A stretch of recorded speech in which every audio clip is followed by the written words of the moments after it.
टॉयलेट मामला आप लोग से बात नहीं करेगा, ऐसा बात नहीं है। वो लोग हुपक बताते, हम लोग बहुत लेट हो चुका है। दोनों और हम लोग स्टेक होल्डर और आप लोग से डायलॉग बहुत लेट हो चुका है। That's because of the failure of system failure होने का वजह से।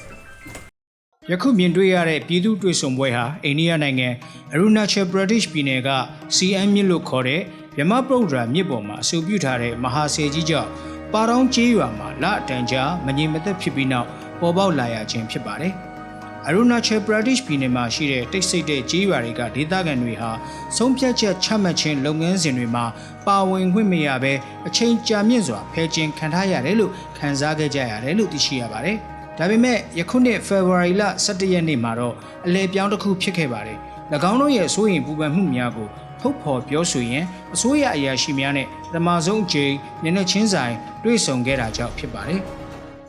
हम लोग का गवर्नमेंट जो है मालूम है नीचे से बात नहीं करके हम लोग को टॉप डाउन किया है। हम लोग को डायरेक्ट अंडर एस्टिमेट करके ऊपर से डायरेक्ट ऐसे दबा के बात किया है। အဆိုပြုထားတဲ့အထက်စီယန်ဘတ်စုံသုံးဆယ်ကြီးဟာ260မီတာအမြင့်ရှိပြီးဓာတ်အားထုတ်လုပ်မှုပမာဏမဂါဝတ်11200စွမ်းရည်နဲ့အတူအိန္ဒိယနိုင်ငံရဲ့အကြီးဆုံးဆယ်ကြီးတစ်ခုဖြစ်လာနိုင်ပါတယ်။2019ခုနှစ်မှာစီမံကိန်းစတင်ကြေညာခဲ့ချိန်ကတည်းကဒီစီမံကိန်းဟာဒေသတွင်းတိုင်းရင်းသားလူဖွဲ့စည်းတွေရဲ့ပြင်းထန်တဲ့ဆန့်ကျင်မှုကိုရင်ဆိုင်ခဲ့ရပါတယ်။2024ခုနှစ်ဩဂုတ်လမှာအမျိုးသားရေအားလျက်စစ်ဓာတ်အားကော်ပိုရေးရှင်းဟာဘူမိဗေဒဆိုင်ရာစစ်တမ်းတွေနဲ့မြေသားတူဖော်ခြင်းလုပ်ငန်းတွေပါဝင်တဲ့စီမံချက်အကျိုးဖြစ်နိုင်ခြေအစီရင်ခံစာလေ့လာမှုကိုအပြည့်သက်ဖို့ကြိုးပမ်းခဲ့ပါတယ်။ဒါပေမဲ့ဆယ်တီဆောက်မှုကိုစန့်ကျင်မှုကြောင့်တူဖော်ရေးစစ်တမ်းတွေရပ်တန့်သွားခဲ့ပါတယ်။တုံ့ပြန်မှုအနေနဲ့အစိုးရအဖွဲ့ကဗဟိုလက်နက်ကင်တပ်ဖွဲ့များကိုချထားမယ်လို့ချင်းချောက်ခဲ့ပြီးဆန္ဒပြမှုတွေကိုထိန်းချုပ်ဖို့ရွာသူကြီးအများပြားကိုလည်းယာရုကနေရပ်ဆိုင်းခဲ့ပါတယ်။ယနေ့အချိန်ထိဒေသခံတွေရဲ့တောင်းဆိုချက်ကရှင်းရှင်းလင်းလင်းရှိနေသေးပါ PFR လို့ခေါ်တဲ့စီမံချက်အကျိုးဖြစ်နိုင်ခြေအစီရင်ခံစာပါဝင်ဘယ်လုပ်ငန်းကိုမဆိုရှေ့ဆက်မလုပ်ဆောင်မီမှာဆယ်ဖွံ့ဖြိုးတိုးတက်ရေးနဲ့ပတ်သက်ပြီးဓာတ်ရိုက်ပွင့်လင်းမြင်သာတဲ့ဆွေးနွေးမှုတွေပြုလုပ်ဖို့တောင်းဆိုကြတာဖြစ်ပါတယ် यहाँ में अगर PFR टेस्ट के लिए जो बोलता है उसको शांति से हम लोग को हमारा यहाँ विक्टिम लोगों को शांति से समझा बुझा के करने से वो कब का कर लिया होता। तो हमारा डिस्ट्रिक्ट एडमिनिस्ट्रेशन पब्लिक से बात करने नहीं आता है और हमारा ऑनरेबल मिनिस्टर तो पब्लिक से बात ही नहीं करता है। सियांग मल्टीपर्पज़ प्रोजेक्ट के लिए एक कमेटी गठन किया है, उसका चेयरमैन जो तानो तागा है वो हम पब्लिक से बात ही नहीं करता है, तो हम लोग किससे बात करेगा। आप लोग जो भी आपका ग्रीवेंसेस जितना रखा है बहुत ही वो ये है वजूद एकदम राइट है हम लोग जो दिखा है, क्योंकि आपको प्रॉब्लम को आपको ग्राउंड लेवल में यहाँ जो प्रोजेक्ट अफेक्टेड आदमी लोग को बात नहीं करके ऊपर से बात करना, ये हम लोग भी जो आया हुआ है हम लोग टीम में मानता है कि ये थोड़ा उसमें चूक हुआ है। हम लोग जो आज आ रहा है हम लोग का तरफ से रिक्वेस्ट है PFR करने दीजिए प्लीज़। पॉलिसी मेकिंग में हर एक आदमी को अफेक्टेड आदमी को इन्वॉल्व होगा, लेकिन ये SUMP का मेरे ख्याल से वो लोग आप लोग अच्छे तरीक़ा से अवेयरनेस नहीं दे रहा है। अभी हम लोग जो बता रहा है ये सब चीज़ एक्चुअली SUMP बताना चाहिए था। ပါတောင်းရွာနဲ့အခြားထိခိုက်ခံရမဲ့ကျေးရွာများမှာရှိတဲ့ဒေသခံများစွာအတွက်အဆိုပြုထားတဲ့ဒီဆယ်စီမံကိန်းဟာဖွံ့ဖြိုးတိုးတက်မှုရဲ့တင်ကြတာတစ်ခုတော့မဟုတ်ဘဲဒေသခံများစွာရဲ့နေထိုင်မှုဘဝကိုချင်းချောက်နေခြင်းသာဖြစ်တယ်လို့ပြောဆိုကြပါတယ်။အကယ်၍ဆယ်ကိုတိဆောက်မယ်ဆိုရင်ဆယ်ရဲ့ရေလောင်ကန်ဟာဒေသခံစီးပွားရေးမှာအဓိကကြောထောက်နောက်ခံဖြစ်တဲ့မြေဩဇာကောင်းမွန်တဲ့လေယာမြေတွေကိုရေဖုံးလွှမ်းသွားစေမှာဖြစ်ပါတယ်။ जितना सियांग में लेफ्ट राइट बैंक होता है ना, ये सब में हम लोग का एग्रीकल्चर भी यहाँ होता है और हॉर्टिकल्चर भी यहाँ में होता है। जस्ट अपोजिट लेफ्ट बैंक में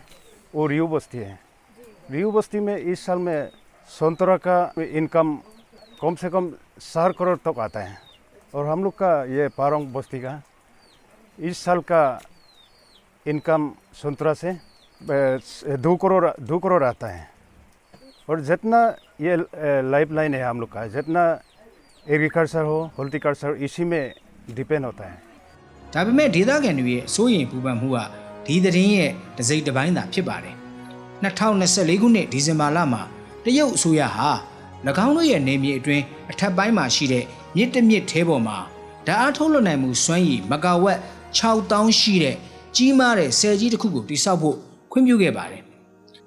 အဲ့ဒီဆယ်စီမံကိန်းဟာအဆိုပြုထားတဲ့အထက်စီယန်းဆယ်ရဲ့လျှက်စစ်ထုတ်လုပ်မှုစွမ်းရည်ထက်တောင်9ဆကျော်ပိုများမှာဖြစ်ပါတယ်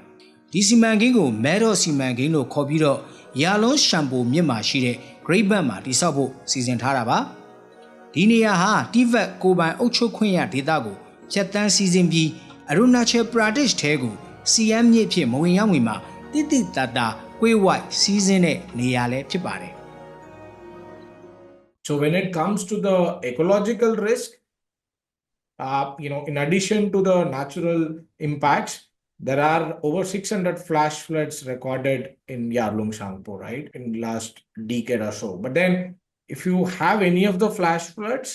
how are this dam going to behave? That is something which we are not thought of. And about the seismic activities, over 130 plus earthquakes at a magnitude of 4 or larger happened in this area. မဲတော်ဆယ်စီမံကိန်းကိုတုတ်ပြန်တဲ့အနေနဲ့အိန္ဒိယအရာရှိတွေကတော့အထက်စီယန်ဆယ်စီမံကိန်းကိုယူဟာမြောက်ကာကွယ်ရေးဆယ်ဖြစ်ဆောင်ရွက်သွားမှာဖြစ်ပြီးတရုတ်နိုင်ငံဘက်ကရုတ်တရက်ရေကြီးမှုတွေကိုထိန်းညှိဖို့နဲ့နွေရာသီမှာအောက်ပိုင်းဒေသတွေအတွက်ရေကိုတိုးလောင်ထားနိုင်မဲ့နည်းလမ်းတစ်ခုဖြစ်တယ်လို့ပြောကြားခဲ့ပါတယ် In future, in the event of using this as a hydro bomb, then definitely it is going to bring a devastation not only to this district but to lives and property of our people. So we have to have this SMP.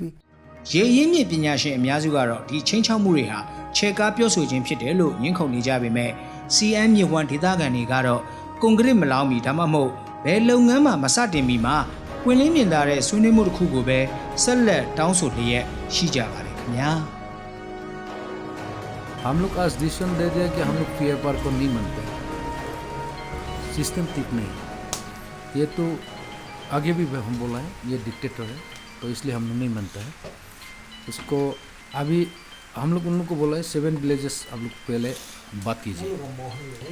उसमें ऑल इसमें तो affected villages जो है